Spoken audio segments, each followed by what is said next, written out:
Good now, everyone. Appreciate all of y'all for tuning in. This week we're going to be addressing our seniors to help you get ready for the infamous university application. As you know, here in California we have two big ones, the Cal State Apply and the UC application. The UC application is now open. The Cal State one is going to open up October 1st.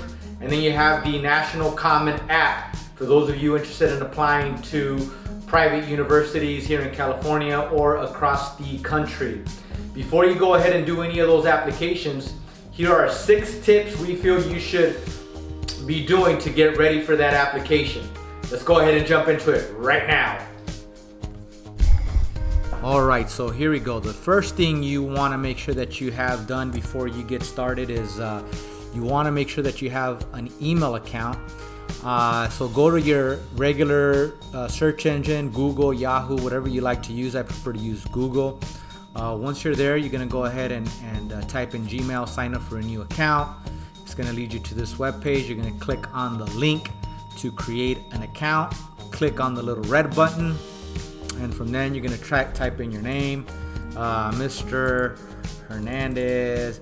You type in your college, so your username for your email, collegeapp@gmail.com. Type in a password and confirm, and you'll click next. So it's a pretty easy process, shouldn't take you more than a few minutes. You want to make sure that you don't use your high school email account, because a few stories that we've heard in the past from some of our students is that when they've used their high school email account, once they're in college, they go back to retrieve some information, and the IT department has deleted their account. They no longer can get that access. So make sure that you have your own email account that is not associated with your high school. Let's go ahead and jump on to the next tip.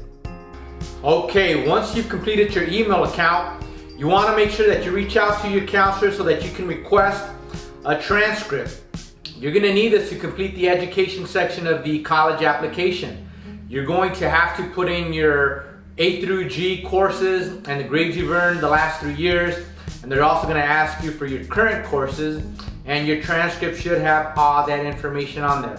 The best way to do that is to reach out to your counselor via email so that they can PDF you a copy of your transcript. So get that email out to your counselor today so you can get your transcript and be ready to go.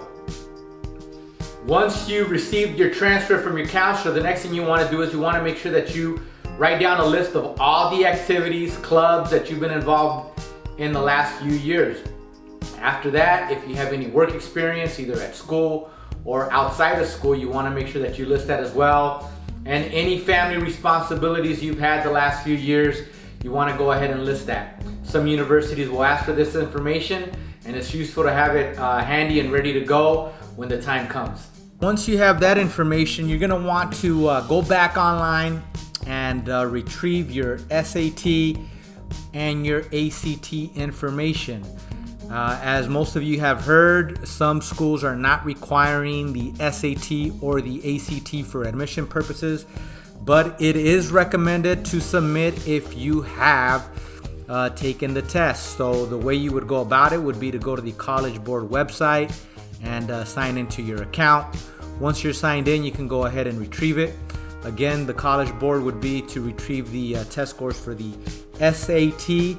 For the ACT, you would just type in ACT, go to the act.org, and you're going to go ahead and sign in there.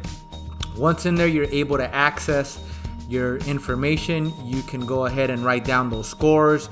If you want to submit them for the application, you would go ahead and do that. So let's go ahead and jump into the next tip to get you ready for this app. Okay, once you've gotten your SAT, ACT test information, you want to make sure that you sit down with your parents and you get some information from them.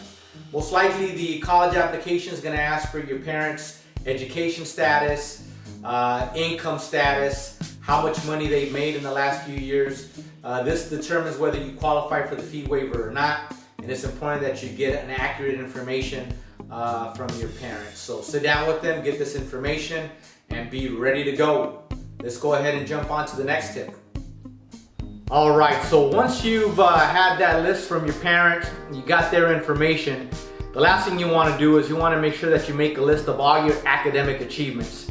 If you've been an honor student, if you received any kind of special recognitions from teachers, let's say the student of the year, student of the month, etc., you want to make sure that you list those and any other achievements. So if I was a high school student, one of the things that I would definitely put on my application would be the fact that I'm a back-to-back SSL basketball champion. Let's go Havoc.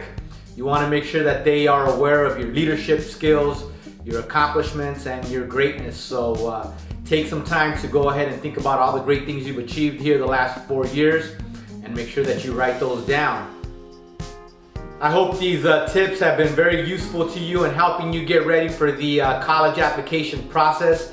It's important that you follow these recommended tips because it will help you navigate the process a lot smoother if you don't. The last thing you want to do is be in a college application workshop and not have your transcript or your parents' information. It's going to slow you down and it's going to delay that process. So you want to make sure that you're ready to go when the application process begins. And like I said, some of them are already open. The Common App, the UC application is open, so you can go ahead and go ahead and start those now. So I hope you enjoyed this video. If you did, go ahead and hit that like button. If you haven't subscribed already, make sure that you do so. In the next few weeks, we might have some Mr. Beast type challenges for some scholarship money. So let's go.